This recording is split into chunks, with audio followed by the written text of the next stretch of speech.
स्वागत है एक बार फिर से आप सभी व्यूअर्स का।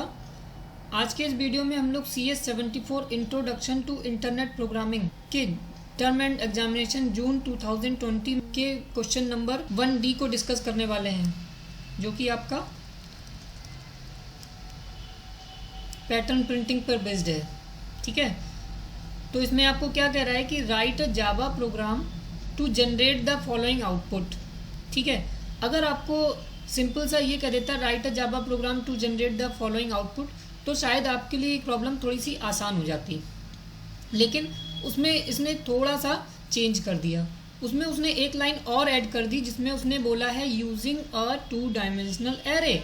ठीक है, यानी कि अब आपको इसको नॉर्मल लूप से नहीं करना है, बल्कि आपको इसमें एक 2 डायमेंशनल एरे का यूज़ करना है। ठीक है, अच्छा, जैसा कि प्रोग्राम कुछ खास कठिन नहीं हो गया, बल्कि बस उसने एक आपको 2 डायमेंशनल एरे ऐड करने के लिए बोल दिया है। ठीक है, उसके थ्रू आपको ये पैटर्न प्रिंट कराना है। देखिए, जो कि आपको 7 नंबर दे के जाएगा। तो चलिए देखते हैं इस प्रोग्राम को कैसे इम्प्लीमेंट करेंगे using a 2 dimensional array. Notepad open कर लेते हैं।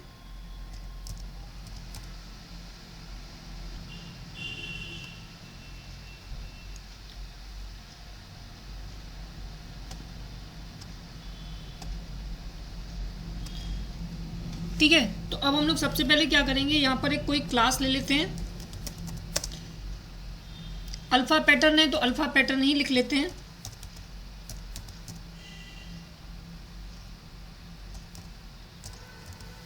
अल्फा पैटर्न 1 नाम रख दिया क्लास का। फिर जैसा कि आप जानते हैं कि जो भी प्रोग्राम होता है उसका एग्जीक्यूशन हमारा मेन फंक्शन से स्टार्ट होता है, लेकिन मेन फंक्शन को लिखने से पहले उसके आगे कुछ कीवर्ड्स और ऐड करने पड़ते हैं, जो कि हैं आपके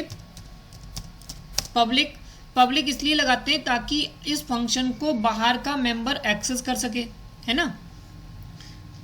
अच्छा,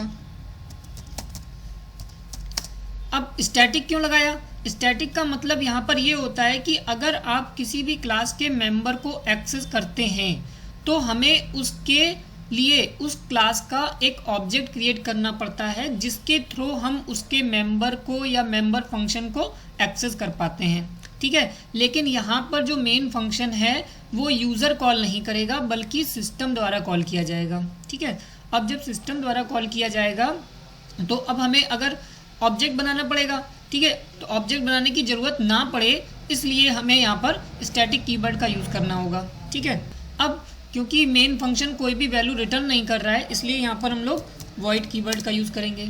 वॉइड का मीनिंग होता है कि it does not return anything after execution, यानी कि ये एग्जीक्यूशन के बाद कोई भी वैल्यू रिटर्न करके नहीं देता।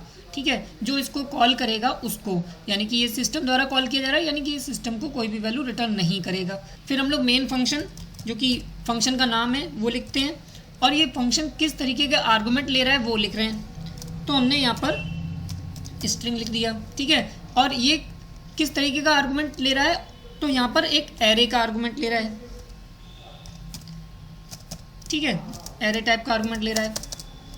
फिर यहाँ से हमारा प्रोग्राम एग्जीक्यूशन स्टार्ट हो जाएगा मेन का, और यहाँ पर हमने क्लास भी बंद कर दी। अब हमें जो भी प्रोग्राम लिखना है वो इस ब्लॉक के अंदर लिखना है। ठीक है, तो जैसा कि उसने हमसे कहा था कि हमें एक एरे लेनी है जो कि 2 डायमेंशनल एरे होनी चाहिए। ठीक है, और हम कैरेक्टर एरे लेंगे, तो हमारी एरे का नाम हम लोग रख लेते हैं। सपोज हमने ARR लिख लिया, और क्योंकि ये 2 डायमेंशनल है तो 2 हमें स्क्वायर ब्रैकेट्स लगाने पड़ेंगे।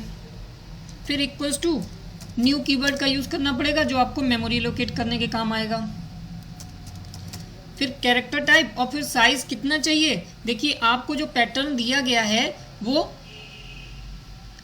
कितनी रो है, उसमें उस पैटर्न में कितनी रो हैं, 4 रोज हैं। ठीक है, और मैक्सिमम कितने कॉलम हैं, 4, तो यानी कि आपको 4x4 की एरे लेनी पड़ेगी। तो आपने यहाँ पर साइज भी 4x4 का कर लिया। ठीक है, अच्छा, अब यहाँ पर आपको लूप चलाने पड़ेंगे, 2 लूप चलाने पड़ेंगे, क्योंकि यहाँ पर 2 सबस्क्रिप्ट का यूज़ करा गया है। ठीक है, 2 डायमेंशनल एरे में, तो यानी कि आपको यहाँ पर int i, j डिक्लेयर कर लेते हैं। ठीक है, दोनों इंटीजर टाइप के हैं जो हमारे काउंटर वेरिएबल की तरह काम करेंगे लूप में। अब एक कैरेक्टर ले लेते हैं जिसमें हमें उस वैल्यू को स्टोर कराना होगा जो हमें प्रिंट करानी है, यानी कि यहाँ पर एक अल्फ़ाबेट्स को प्रिंट कराना है। ABCD इस तरीके से प्रिंट कराना है, तो हमने एक कैरेक्टर भी एक ले लिया, कैर टाइप का एक वेरिएबल ले लिया CH। ठीक है, अब हमें क्या करना है कि हमें जो भी कैरेक्टर्स यानी कि इनपुट कराने हैं उनको हमें इस एरे में स्टोर कराना है। ठीक है, अब उसके लिए हम लोग क्या करेंगे, लूप चलाएंगे for i is equal to, कहाँ से चलाएंगे, देखिए i इज इक्वल टू आप वैसे तो कहीं पे भी चला सकते थे, लेकिन यहाँ पर जो आपकी एरे है उसकी इंडेक्सिंग कहाँ से स्टार्ट होती है, 0 0 से। तो यानी कि यहाँ पर अगर 2 डायमेंशनल एरे है तो वो आपकी पहला एलिमेंट जो होगा वो ARR 0 0 पर होगा। ठीक है, तो यहाँ पर आपने 0 से स्टार्ट कर लिया। फिर एरे का साइज कितना है, 4x4 का है। ठीक है, तो लेकिन यहाँ पर आपको i इज़ लेस देन 4 करना पड़ेगा क्योंकि 0 से स्टार्ट हो रहा है, 0 1 2 3। फिर i प्लस प्लस कर लेंगे। अच्छा, फिर यहाँ पर एक चीज़ और ध्यान देने वाली बात है कि जो आपका पैटर्न है, देखिए आपका जो पैटर्न है उसका पैटर्न का टाइप क्या है। ठीक है, देखिए पैटर्न का टाइप क्या है कि पहली रो में आपको एक अल्फ़ाबेट प्रिंट कराना है A, दूसरी रो में आपको 2, तीसरी रो में 3, चौथी रो में 4। ठीक है, एक तो नंबर ऑफ अल्फ़ाबेट्स बढ़ते जा रहे हैं लगातार, लेकिन अल्फ़ाबेट्स स्टार्ट कहाँ से हो रहे हैं, A से। पहली बार A प्रिंट होकर रुक जाएगा, दूसरी बार AB होगा, फिर ABC होगा, फिर ABCD होगा।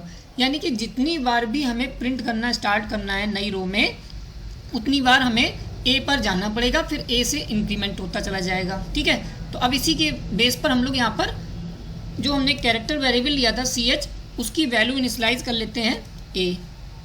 ठीक है, यानी कि जब भी इस आउटर लूप से वो इनर लूप में आएगा तो CH की वैल्यू A हो जानी चाहिए। ठीक है, फिर अब हम लोग इनर लूप का यूज़ कर लेते हैं,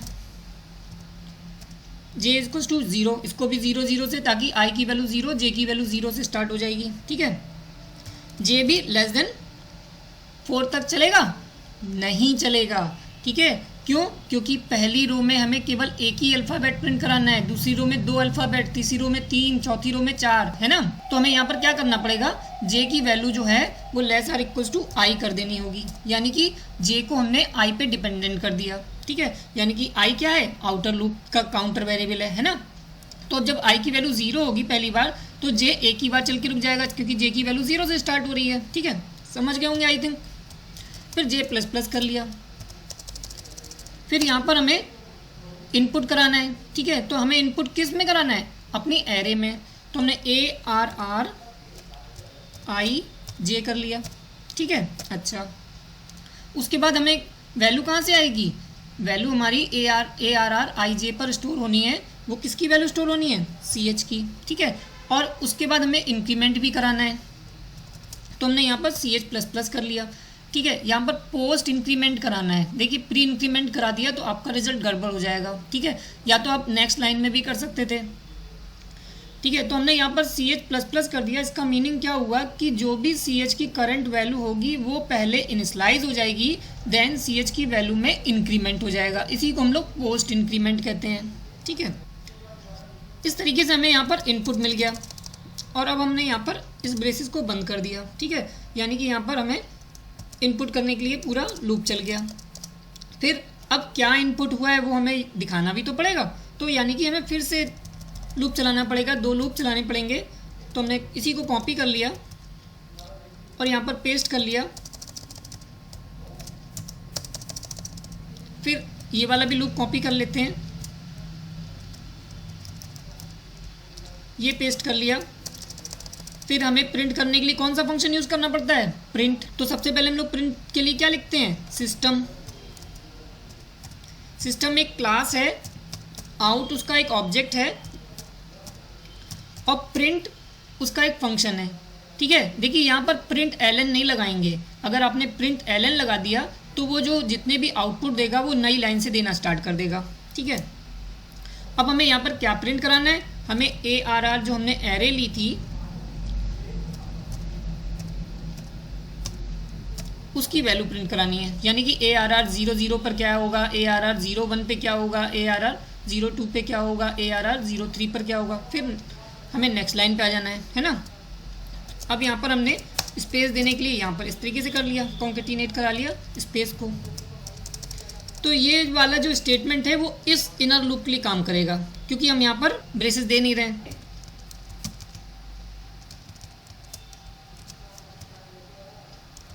ये हमारा आउटर लूप के लिए काम करेगा। देखिए, या तो आप यहाँ पर क्या कर सकते हैं कि बैकस्लैश एन करके इसको बंद कर सकते हैं, ठीक है, या फिर आप इतना नहीं करना चाहते तो आप यहीं पर प्रिंट एल एन भी लिख सकते हैं, ठीक है, आप कुछ भी करना चाहें कर सकते हैं। ये आपका प्रोग्राम बन के तैयार हो गया। अब बस देखना क्या है, इसका आउटपुट कैसे इसको रन कराते हैं, ठीक है, वो देखना है। तो जैसा कि हमें पता है कि हमने जो क्लास का नाम लिया है वो क्या लिया है, अल्फ़ा पैटर्न 1। तो इसको हम कॉपी कर ले रहे हैं ताकि हमें ज़रूरत पड़ेगी आगे, और फिर हम इसको जाके सेव कर ले रहे हैं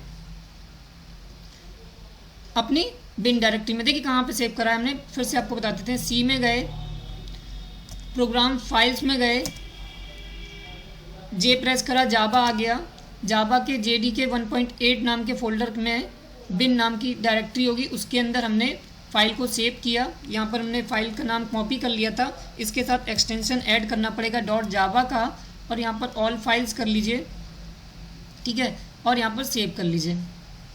ये फाइल आपकी सेव हो गई। अब हमें इसको कंपाइल कराना है और एग्जीक्यूट कराना है, ठीक है। तो उसके लिए क्या करेंगे, हमने यहाँ पर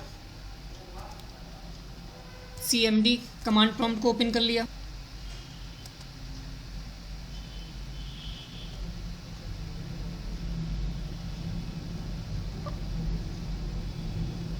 ठीक है, और अब हमें उस पाथ को कॉपी कर लेना है जहाँ पर हमारी वो डायरेक्टरी है।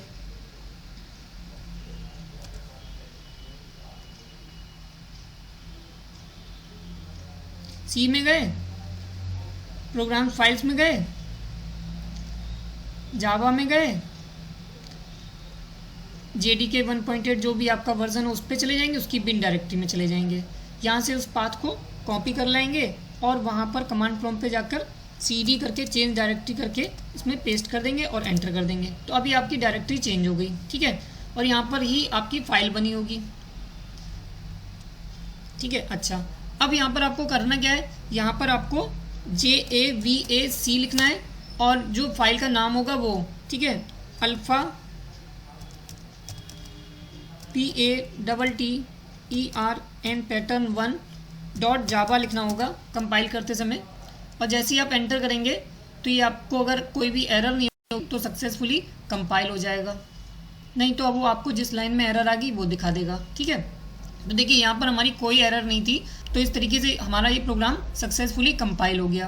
अब हमें इसको एग्जीक्यूट कराना है, तो एग्जीक्यूट कराने के लिए आप क्या करेंगे, देखिए हमने अप एरो का यूज़ करा ताकि प्रीवियस कमांड होगा वो दिख जाता है। फिर हमें यहाँ पर कुछ नहीं करना है, यहाँ पर जावा हटाना है और यहाँ से सी हटाना है। जावा इंटरप्रेटर के थ्रू हम इसको रन करा लेंगे, और जैसे ही आप एंटर करेंगे तो देखिए आपके सामने पैटर्न बन के तैयार हो गया, ठीक है। आई थिंक क्लियर हो गया होगा आपको। देखिए सिंपल सा आपको एक आउटपुट बनाना था, ठीक है, पैटर्न प्रिंट कराना था, लेकिन आपको यहाँ पर एक रेस्ट्रिक्शन दे दी थी। आपको क्या करना था, यहाँ पर एक 2 डायमेंशनल एरे लेनी थी, ठीक है, उसके थ्रू आपको आउटपुट प्रिंट कराना था। तो हमने यहाँ पर सिंपल सा एक एरे ले ली 2 डायमेंशनल, और उसमें हमने लूप चला के पैटर्न को प्रिंट करा दिया, और हमने भी दिखा दिया किस तरीके से आपका आउटपुट प्रिंट हो जाएगा, है ना। आई थिंक क्लियर हो गया होगा। अगर आपको ये वीडियो अच्छा लगा हो तो इसे लाइक करें, शेयर करें, और अगर आपने हमारे चैनल को अभी तक सब्सक्राइब नहीं किया तो इसे सब्सक्राइब करें। Thank you.